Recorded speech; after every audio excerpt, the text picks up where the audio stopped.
Hi Royal We family, today is nationally recognized as the Day of Resurrection, so I thought it'd be a good opportunity to talk about the connection of the biblical principles of narcissism with the crucifixion with the resurrection. Now this is not the typical message that you would hear on a day like today, but I think it's an important message to understand how these principles work together so that you can use it as a source of guidance in your own healing.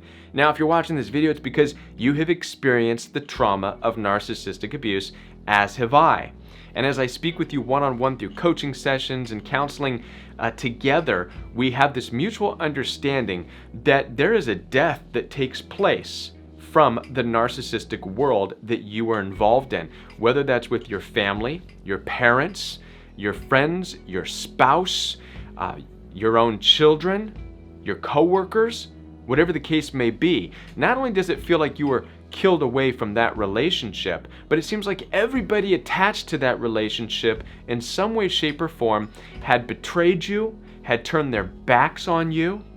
It was just an all-out death. It felt like you were killed off, and it's very real. What's interesting about it is you don't understand why this took place in your life.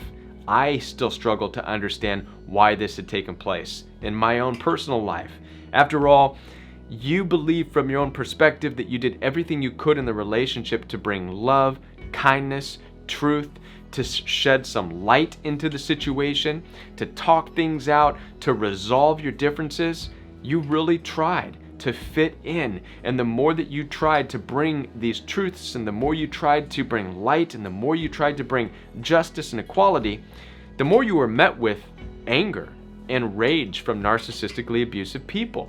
The more they wanted to kill you, the more they wanted to destroy you, right? Well, what's interesting about all of this is that in the biblical principle of the character of Jesus, Jesus experienced the same thing, which led to the crucifixion. Here you have a story of a man in his character who walked and who would heal, who would talk about justice and equality, who shed light into situations, who exposed the darkness in situations, and all this started to cause the people in the higher up hierarchy of the narcissistic world, right, to hate him even more. Now, the only difference that I have seen is that Jesus in the story was in his situation knowing that he was dealing with narcissists from day one, and he spoke out against it, even causing more narcissistic rage from the narcissist. I want to read a scripture with you that gives you some insight into this and how Jesus knew what he was dealing with from the beginning. This is John chapter 8, 22 through 24. I'm not going to read the whole verse, but there's just a part in there that I want you to understand. Jesus addresses them, the people, and says, "You are from below, I am from above." He's telling the narcissism of the world, I'm from a different place than you. I'm not one of you. I'm not a part of you. He then goes on to say this, "You are of this world. I am not of this world." Nothing brings out narcissistic rage more than narcissists being told that you don't want to be a part of their world.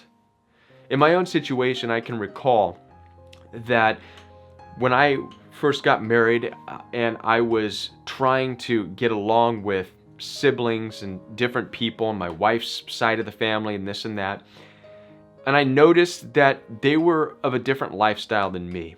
I did not judge their lifestyle, but I didn't want to be a part of it. Some of them, as many of you will know about narcissism, some like to cuss, some like to fight, some like to argue, some like to scream and shout, and I decided that's not who I want to be. I don't want to be a part of it.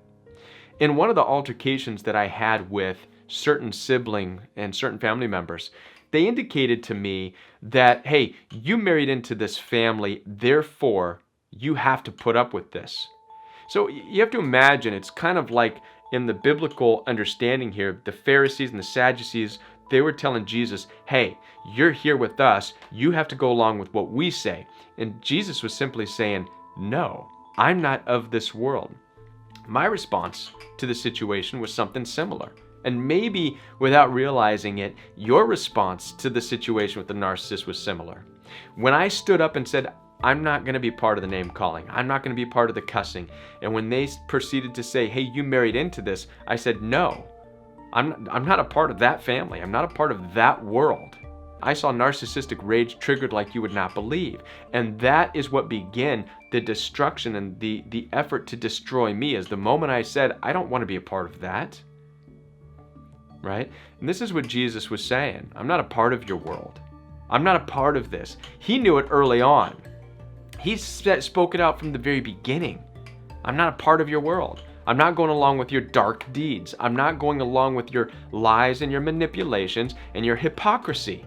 And you're cussing at people, you're putting people down. I'm not a part of that. I'm not of this world. And so as a result, the narcissism of the world crucified him. That was the punishment. As many of you have experienced with your own situations of narcissistic abuse, the punishment for you saying that you're not going to be a part and engage with the narcissist in their world, you no longer want to meet them at the level, the punishment was you being crucified from that world. Now, the good news in all of this is that Jesus actually was not saddened by that, because he knew that his world was bigger. He knew that where he was going as he was taken up from this world. Imagine the view of this earth getting smaller and smaller and smaller and smaller. And to the point to where the area becomes so small it's insignificant. And that was Jesus's point of view, is that this world and the things on it are so insignificant when you're in a higher place.